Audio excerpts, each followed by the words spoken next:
Okay, thank you very much. We have a few subjects that we're going to discuss, all important, but one in particular important having to do with birthright citizenship. And Will, if you would, maybe you could Sure. we'll start it off with what Howard's going to be discussing. So a short while ago, sir, you signed an order relating to the polysilicon industry.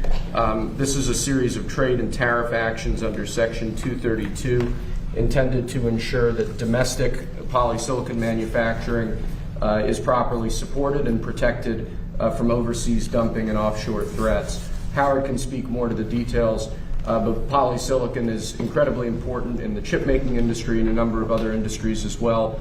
And like many of your previous trade actions, sir, this is intended to ensure that we're onshoring manufacturing capacity, that we're onshoring our own supply of critical products, and that we're protecting American industry from malign foreign actors in that space. Thank you.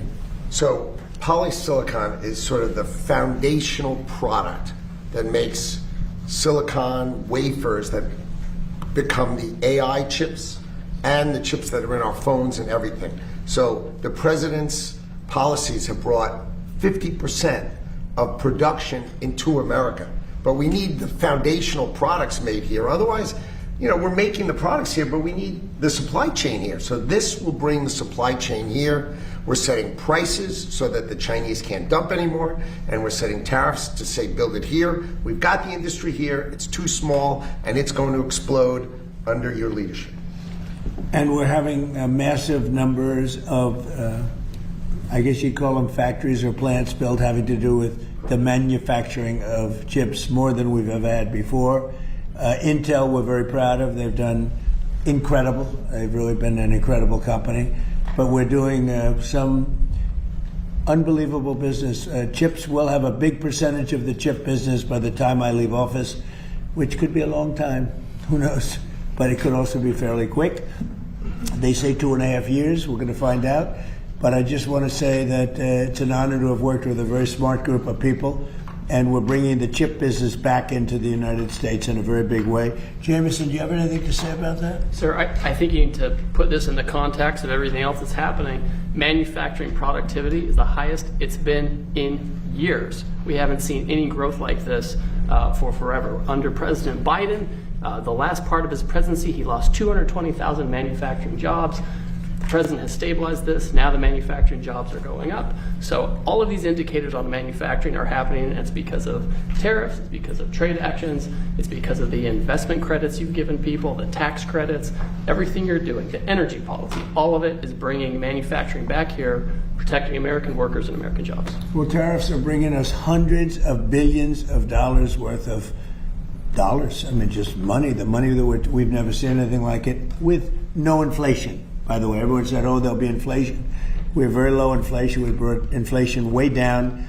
I inherited the worst inflation in the history of our country. They say 48 years, but I say the history of our country, and from the Biden administration, and we're bringing it way down. So the numbers beyond the money being brought in, the number of factories being built in our country is more now than we have ever seen before.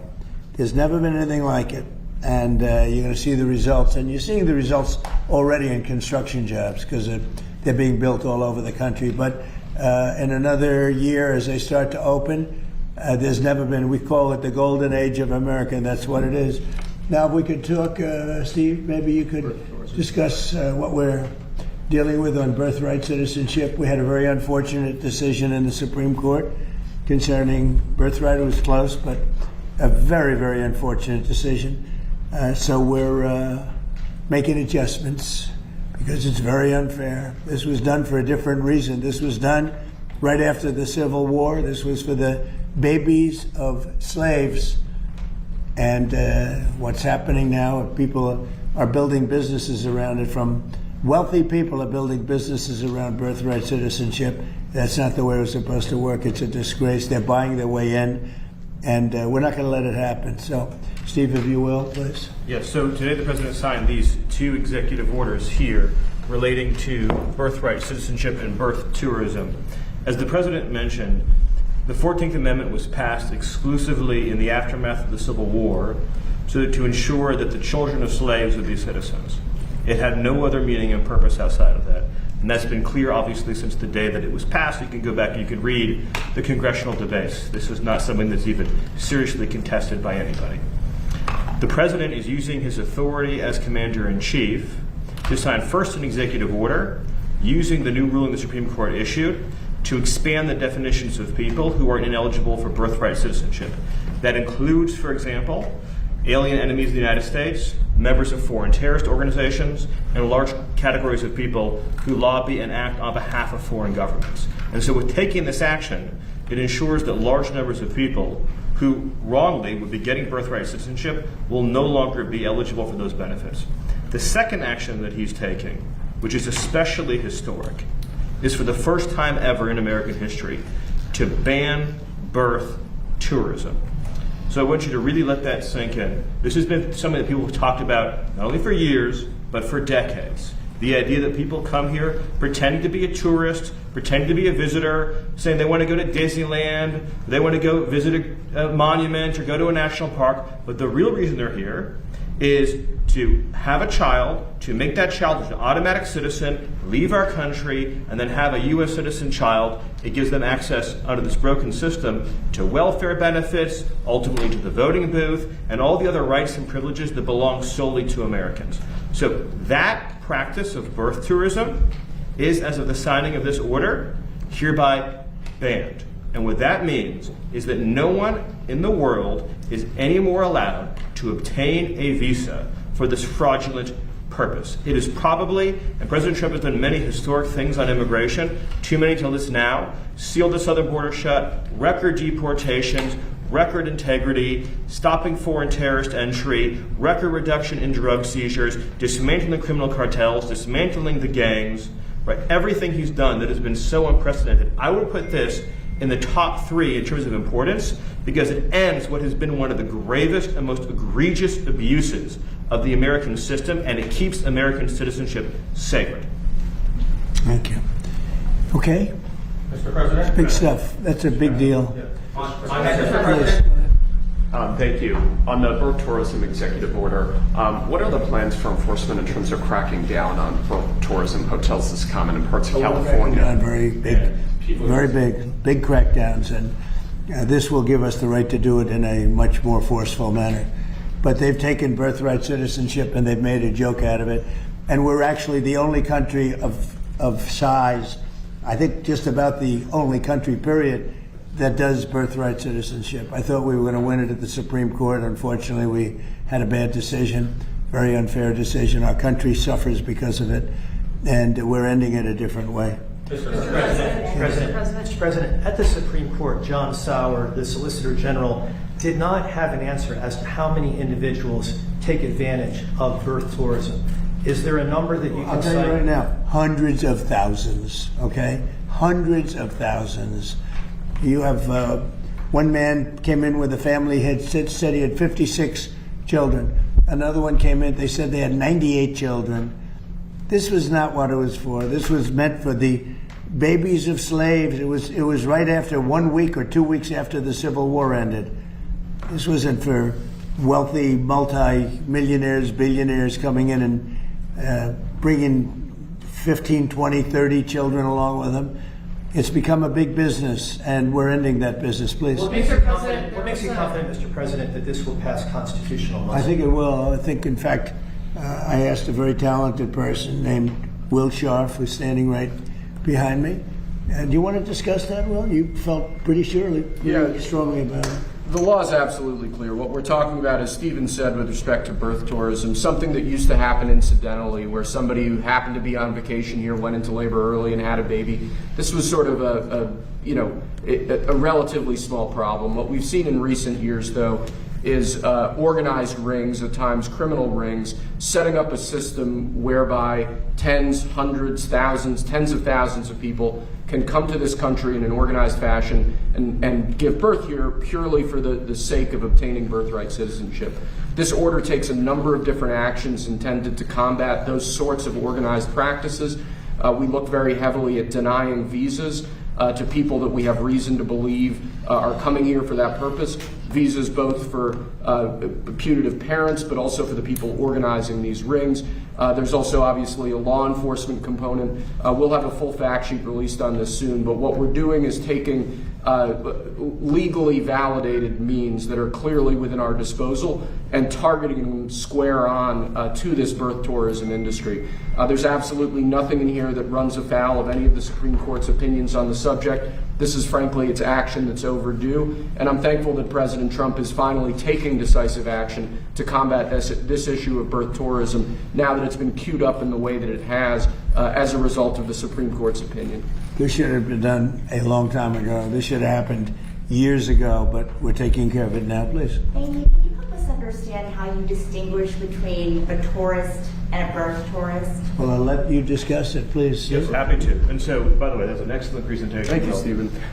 For those of you who want to do your research on this, Section 215A of the Immigration and Nationality Act gives the president this authority. 215A of the Immigration and Nationality Act. Very rarely used, probably one of the strongest laws in the entire federal code, gives him this power. And that's not the only, but it's the main statutory authority that's being used in this order. So birth tourism is by definition a fraud on the American system, on the American taxpayer, on the American visa. If you're coming here, and again, your stated purpose is that you're a tourist, then by definition, you are here to come for a few weeks, look at what we have, engage in commerce, and leave. So if you're telling a consular officer you're here as a tourist, but your true purpose and intent is to go to a baby mill, give birth, and try to mint an American citizen while you're here, then you're committing a fraud against the American government. And by definition, that visa can and should and will be now denied. Mr. President, there's a report that you told donors that they need to get J.D. Vance elected in 2028. Is that your official endorsement? No, it's. I heard about it a little while ago. I think he's great, but we're way too early to even be thinking about that. Okay? And then, Mr. President, Republicans are arguing a lot right now about affordability. What is your message on affordability going into the midterms? Well, that's a good question, but it's sort of simple to answer. I inherited the highest prices ever. I inherited the worst inflation in the history of our country, and we have done an amazing job. And oil prices now are coming down very rapidly. If you look at what's going on, it's down to 75. When I started the very important excursion into the Islamic Republic of Iran, it was a very important excursion because they can't have a nuclear weapon. Otherwise, the whole world would get blown up. We're not going to let that happen. Not only us, not only the Middle East, the whole world would have been catastrophic. We had no choice. We had oil down to less than $2 in many places like Iowa. Oil was down to, gasoline was down at numbers that people hadn't seen in years. $1.85, $1.95. So it passed Tuesday. I was in Iowa at a stop, and we had $1.95, another one $1.85 a gallon. And we'll see those days pretty soon again, based on everything I see, as soon as the war ends. And I think it's going to end pretty soon. I don't think they can go much longer. Yeah, please. Has a deal been reached to reopen the Strait of Hormuz? Well, I don't want to say it has been. It's sort of open right now. You know, we have a thing called the blockade headed up by the U.S. Navy, and we control it. And now we control it, but they can always shoot something. They always have something or drop a mine. And if you have one mine sitting out there, you sort of mess things up because people don't want to take their billion-dollar boats and accidentally get hit by a mine. But I think we're doing very well. I just, I'm involved in the negotiation. I think we're doing fine. It could be soon, yeah. Mr. President, have you lobbied any of the undecided Republicans who will vote tomorrow on Todd Blanche's nomination? I will lobby if I need to. I will lobby very, very diligently because he's outstanding. He should be good. I mean, I can't imagine he's as good as there is in the country. People have such unbelievable respect for Todd Blanche, so hopefully that won't be necessary. I spoke to some people, I did, but hopefully it'll all work out very well for the country because you're not going to find better than Todd Blanche. Will you reach out to Senator Murkowski, Senator Cassidy, for instance? Let's see if we need anybody. I'll reach out to whoever I have to, but anybody voting against him would be doing a great disservice to the country. Please. Mr. President, the deadline for Representative Max Miller to withdraw from his race is coming up next week.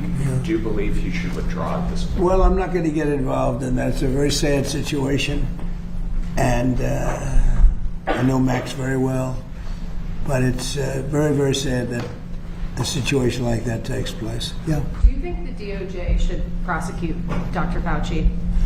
Well, you know, they prosecuted Peter Navarro and they prosecuted Steve Bannon, two very decent people, over something that essentially was never prosecuted before. And there are sort of telltale signs of similarity. And they went to jail for a number of months over something that I saw one of the analysts said they used to laugh at it in the Justice Department when something like that was referred. But Merrick Garland prosecuted two very decent people and sent them to jail. I wasn't president. I would have given him a pardon in 2 seconds. But I wasn't. It was after I left. They waited till after I left, and then they prosecuted these two people, and they ought to be ashamed of themselves. So when you see that happen, you sort of say maybe he should. What he did is far more serious than a lot of crimes, frankly. But they prosecuted two people when nothing like that has ever taken place before. Mr. President. Mr. President, on munitions, you posted overnight that the U.S. has a massive amount, and That's right. you denied that there were any shortages. There is a supplemental request for $21 billion to restock. So why is that request still there if there's Well, because we urgency? need more all the time. I mean, we need more. Look, we gave tremendous amount to Ukraine. The Biden people did. And they were given free of charge. No charge. No charge. Billions, hundreds of billions of dollars. And fortunately, I built up so much during my term. I rebuilt the military and also loaded it up with a lot of stuff. And we have certain types of munitions that are very powerful, that we have unlimited, virtual unlimited supply. We have others where it's a little bit tighter, and we're getting them in on a daily basis. As you know, our defense companies are building more plants right now than at any point in history. They're building plants for the Patriots, for the Tomahawks, for everything. But we have certain types of munitions which are very, they may not be as accurate. They may not be, they're not as elite. We have elite too, but we're watching that very closely. But we have certain types which are very powerful and very good, and we have an unlimited supply, and so we're in great shape. But with that being said, we always want more. We have to have more. We have other things maybe come up. Maybe come up and maybe don't come up. Hopefully nothing else does come up. But we're in very good shape. We have literally massive amounts of ammunition. Yeah. Mr. President, on Ukraine, President Zelensky says his country desperately needs long-range missiles or those Patriot missile batteries. Is that something that you're Well, I considering? mean, we want missiles too. When Biden gave him so much, Biden gave $300 billion worth of ammunition. When I left, it was full, and he gave a lot of it away. Now we're rebuilding it, and we're using munitions that are very powerful, very good, but we wouldn't have been using them. We could have used something else. But these are a little bit older type, equally as effective, and it's things that we have so much of. Plus, we have supplies of munitions all over the world that if we ever needed them, we'd take that. We're supplied all over the world, but we're in very, very good shape. Russia seems to have increased their attacks on civilian areas. I know. That must be a concern to you, Mr. President. Look, we're not involved from the standpoint we're separated by an ocean, but I hate to see 25,000 young people a month get killed, and that's what's happening. Between Russia and Ukraine, they're losing on average 25,000, mostly soldiers, a month. And, we're working on it, and I think we're making progress, but it's a violent, very violent war. There's a lot of hatred in that war, a lot of hatred between the two leaders. I settled 8 wars. I thought this would be maybe one of the easier ones, and it turned out to be the most difficult. But progress is being made. Thank you very much, everybody. Thank you. Thank you very much. Thank